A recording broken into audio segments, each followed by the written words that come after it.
Good morning. এখন আমরা সাংলায় আছি আর এখন বাজছে ভোর 5:30। সূর্যের প্রথম আলো এসে পাহাড়গুলোতে পড়ছে, মানে আমি জানলা দিয়ে একবার দেখে ছুটে বেরিয়ে এসে সবাইকে ডেকে দিয়েছি। কি যে সুন্দর দৃশ্য। স্নান সেরে একটু ছাদে এসেছি আর দেখো এখন কটা বাজে, 8:30টার সময়। এখন আকাশে চাঁদ আছে, সুন্দর একটা পাহাড়ের উপর আলো পড়েছে না, দারুণ লাগছে দেখতে। এখন বাজে সকাল 8:30।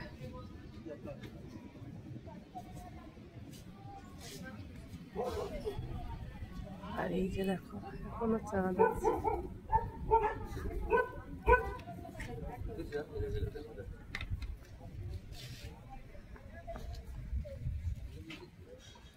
কি নিস্তব্ধ জায়গাটা, দারুণ সুন্দর। তো আজকে আমরা চলেছি ছিটকুলের পথে। এখান থেকে মানে সাংলা থেকে ছিটকুল প্রায় 20 কিলোমিটার মতো। তো সেই যে রাস্তা আর রাস্তার যে সৌন্দর্য অসাধারণ। এই রাস্তাটা কিন্তু হিমাচলের বাকি রাস্তাগুলোর মতো অতটা স্মুথ নয়, বেশ একটু এবড়ো খেবড়ো রাস্তা, কিন্তু তার চারিপাশের যা বিউটি অসাধারণ। আর আজকের ওয়েদারটা ছিল মানে ভগবান আর কি সব ঢেলে দিয়েছে আজকের দিনটার জন্য। মানে পুরো ট্রিপের বেস্ট ওয়েদার আজকে ছিল। আকাশ নীল, মেঘ নেই বললেই চলে।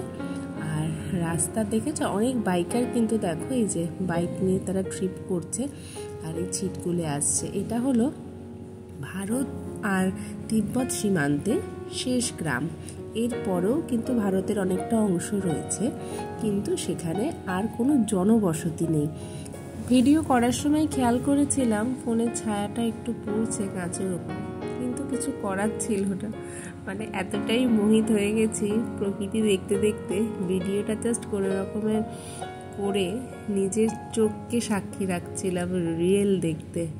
এত সুন্দর, এত সুন্দর, মানে হয়তো আর কখনো আসা হবে না এখানে, তাই জন্য আর একটু ভালো করে দেখে নিচ্ছি। জানি না হয়তো আবার আসতেও পারি, কিন্তু এত সুন্দর ওয়েদার পাবো কিনা জানি না। আর এখনো পর্যন্ত তো ভীষণ ভালো লাগছে। আর এই ট্রিপের একটা মেন আমি যে জিনিসটা দেখছি সেটা হচ্ছে যে ডেস্টিনেশন নয়, জার্নিটা এনজয় করতে হবে। এত সুন্দর জার্নি, একটু লং জার্নি তো বটেই, বাচ্চাদের জন্য তো বটেই। আর যারা একটু বয়স্ক মানুষ তাদের হয়তো একটু কষ্ট হতে পারে, কিন্তু আমাদের মতো এই যে যারা আছে তাদের কিন্তু দারুণ লাগবে। আর এতটা জার্নি সবটাই কষ্টটা কমিয়ে দেয় এই চারিদিকের সুন্দর দৃশ্য আর কি। এই যে এই রাস্তাটা না অনেকটা পেহেলগাঁওয়ের মতো লেগেছে আমার যখন আমি গেছিলাম 2010-এ, অনেক বছর আগে। হয়তো এখন বদলেও যেতে পারে। তো আমাকে একটু কমেন্ট করে জানিও যারা তোমরা কাশ্মীর গেছো, আমার সাথে একমত হচ্ছ কিনা। তো চলো তোমরাও দেখতে থাকো আর আমিও দেখতে থাকি।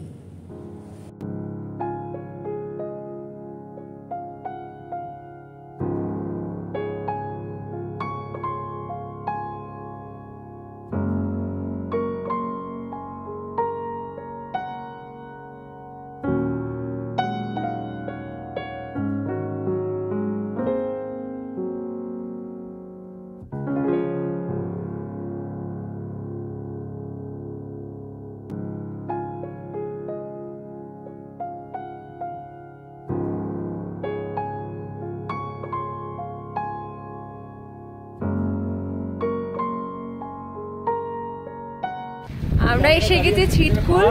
এটা এই অঞ্চলে ভারতের শেষ গ্রাম। আর এখানে একটা ধাবাও আছে, হিন্দুস্তান কি আখরি ধাবা বলে, সেখানেও যাবো। আর জাস্ট ভিউটা তোমাদেরকে দেখো। এই যে সেই লাস্ট ধাবা। আর কি পাওয়া যায়, ম্যাগি কি পাওয়া যায় না?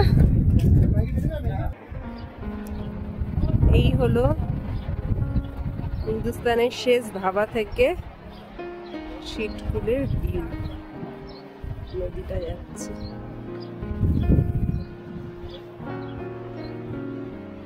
আকাশটা আজকে দারুণ।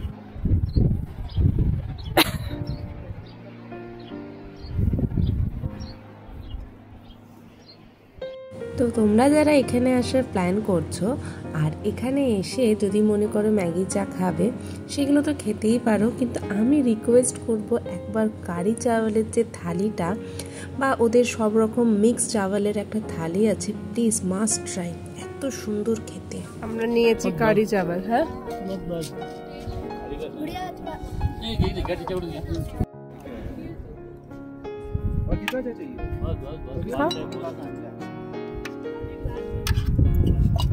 খাও।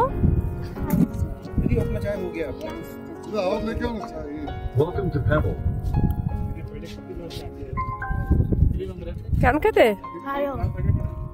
দুপুর 1টার সময় এইরকম একটা জায়গায় বসে দৃশ্য দেখতে দেখতে বাঙালি ভাত পেয়েছে, যদিও সাথে অবাঙালি তরকারি, তাতে কি হয়েছে, এতেই বাঙালি খুশি, আর কি চাই। তো ছিটকুল থেকে আমরা বেরিয়ে এসেছি, আর কিছুটা এসেই দেখছি এই রকম রাস্তায় ল্যান্ডস্লাইড হয়েছে, খুব অল্প পরিমাণেই হয়েছে, তো সেগুলো পরিষ্কার করার কাজ চলছে। আর দেখেছো দুদিকে গাড়ি দাঁড়িয়ে গেছে, প্রচুর গাড়ি দাঁড়িয়ে গেছিলো, তারপর খুব তাড়াতাড়ি ওরা সেটা ক্লিয়ার করেও দিয়েছিল। তো যারা আগের দিনের ব্লগটা দেখোনি তারা প্লিজ একবার দেখে নিও। আমরা এবার কারছাম আসছি, তো আগের দিনের ব্লগে আমি কারছাম দেখিয়েছিলাম। এটা হচ্ছে কারছাম ড্যাম আসছে। তো দেখো এই ড্যামের কাছাকাছি এসেই দুটো নদী, বাসপা আর সতলুজ মানে শতদ্রু নদী মিশেছে। তো আমরা এতক্ষণ সাংলাতে যে নদীকে সঙ্গে করে নিয়ে গেছিলাম সেটা হচ্ছে বাসপা। তো বাসপা এখানে এসে শতদ্রুর সাথে মিশে গেছে। তো আমরা এবার বাসপা নদীকে ছেড়ে সঙ্গে নিয়ে চলবো শতদ্রুকে। আর এই যে এই জায়গাটা জানি না ভালো করে দেখতে পাচ্ছ কিনা, দুটো নদীর রং না একদম আলাদা। এই যে শতদ্রু নদীটা ওই দিকে দেখো ঘোলাটে, আর এদিকে বাসপা নদীর জলটা বেশ গ্রিন গ্রিন। তো দুটো নদী এখানে মিশেছে।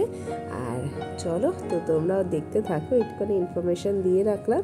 এবার আমরা বাসপাকে ছেড়ে দিয়েই শতদ্রুকে সঙ্গে নিয়ে যাচ্ছি কোথায়, সেই যে ভোলে বাবার দর্শনে কিন্নর কৈলাস।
কারছাম ড্যামের এই বিচটা আমরা ক্রস করলাম, করে এবার আমরা কল্পার রাস্তাটা নিয়ে নিলাম।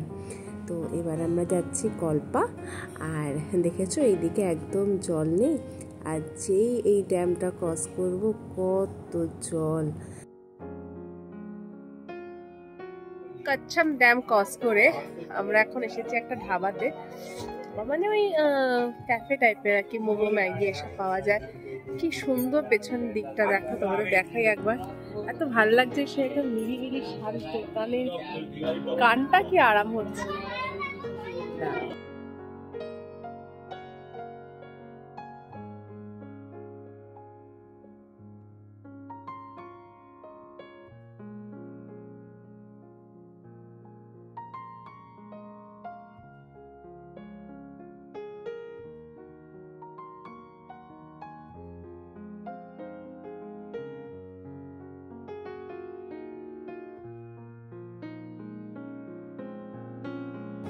রেকম্পিওর বেশ কিছুটা আগে এই রকম জায়গা থেকে কিছুটা কিন্নর কৈলাসকে দর্শন করা গেছে, আমাদের ড্রাইভার দাদা দেখালেন। তো তো যাই হোক, সেটার ভিডিও নেওয়া হয়নি। আর এই যে আমরা কল্পায় এসে গেছি, আর আমাদের হোটেলের ছাদ থেকে ভিউটা তোমাদের দেখাচ্ছি। কিন্তু আজ আর তোমাদেরকে আমি কিন্নর কৈলাস দর্শন করাবো না, ওটার জন্য সাথে থাকতে হবে, ফলো করতে হবে আমাকে, আর দেখতে হবে নেক্সট ব্লগটা। তো খুব শিগগিরই নিয়ে আসবো কিন্নর কৈলাস দর্শনের ব্লগ নিয়ে, সেটা নেক্সট ব্লগে। তো চলো, আজকের মতো টাটা, শেষ করলাম কিছু ছবি দিয়ে। সাথে থেকো, সাবস্ক্রাইব করো, লাইক কমেন্ট শেয়ার করো। টাটা।